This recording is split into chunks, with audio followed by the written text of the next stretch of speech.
ஓம் சாந்தி. என்னுடைய பெயர் ஜூடி ரோஜட். நான் பீஸ் வில்லேஜிலிருந்து உங்களுடன் கதைத்துக் கொண்டிருக்கின்றேன்.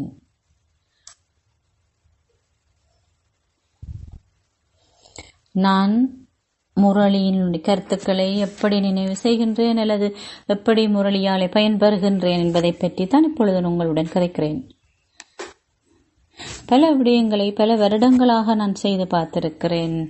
ஆனால் இப்ப நான் கதைக்கப் போகின்றது என்னவென்று சொன்னால், இப்ப நான் என்ன செய்கிறேன் என்பதை பற்றி தான் சொல்லப் போகின்றேன்.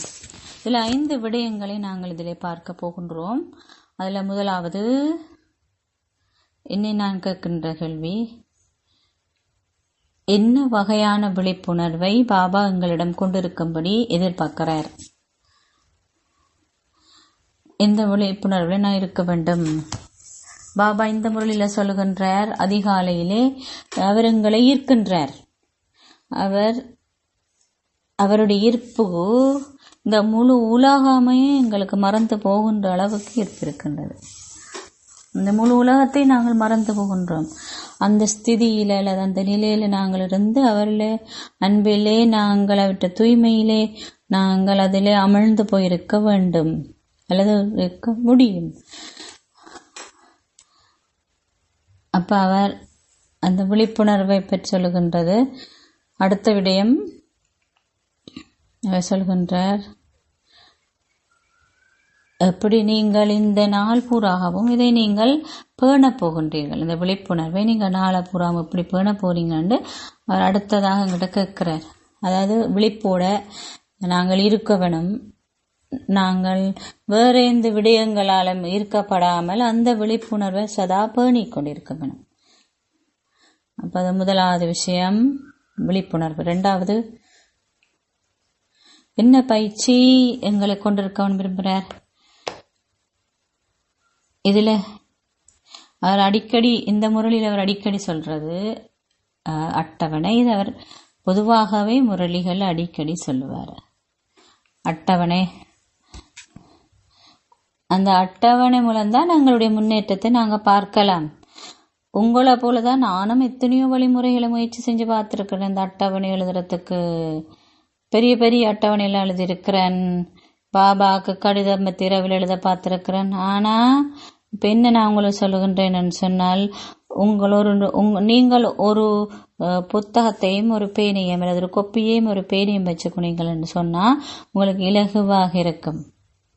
ஏன்னா இரவில போயிருந்து நீங்க அதை பற்றி சிந்தித்து எப்ப நான் பாபா நினைச்சேன் என்று யோசிக்க உங்களுக்கு சில வராம இருக்கும். கடைசி முடிச்சுல மற்ற நேரத்தில் நடந்துன்னு தெரியாது.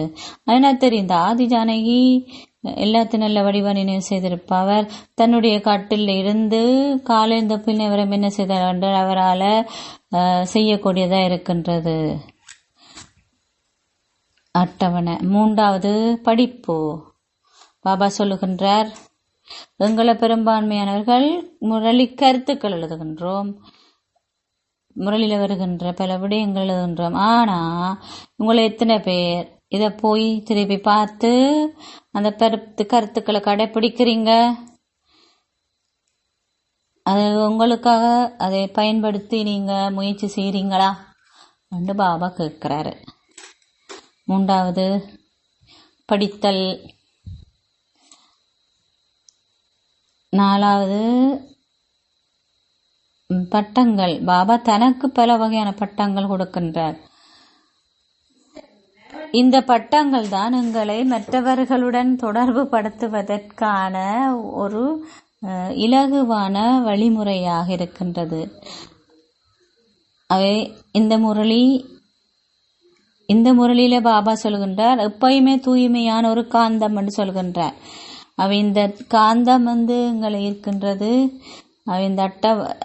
இந்த பட்டத்தை நான் நினைக்கின்றேன், இந்த விழிப்புணர்வை நான் கொண்டிருக்கின்றேன். அவை எப்பொழுதும் நான் தன்னுடன் அவர் எங்களை தான் மணவாளன் என்றும் எங்களை காதலிகள் என்றும் சொல்கின்றார். அவை நான் இந்த காந்தம் என்று நினைவு செய்கிறேன் மற்றும் அவரை மணவாளனாக நினைவு செய்கிறேன். அப்ப அந்த மணவாளன் என்றதும் அந்த காந்தம் மாதிரி தான் ஈர்க்கப்படுறது. அவை பட்டங்கள். அடுத்தது பாபா சொல்லுவர், எங்களை சில உருவங்களுக்கு போட்டு பார்ப்பார். அது எங்களை வெளிச்ச வீடுன்னு சொல்றேன். இப்ப அந்த வெளிச்ச வீடு எனக்கு இலகுவாக வருகும். இப்ப ஒரு கருத்துக்கு பதிலாக அந்த வெளிச்ச வீடுன்னு சொல்லி அந்த உருவம் அல்லது அந்த பிம்பம் இலகுவாங்கிற மனசுல வரும்.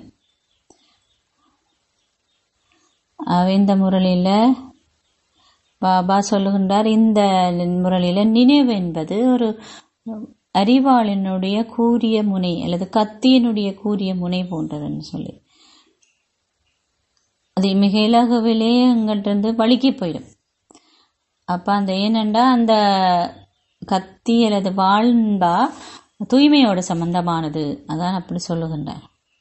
5 விஷயம். நீங்கள் சிலதை செய்யலாம், எல்லாத்தையும் செய்யலாம், இல்லாத 1-2 செய்யலாம்.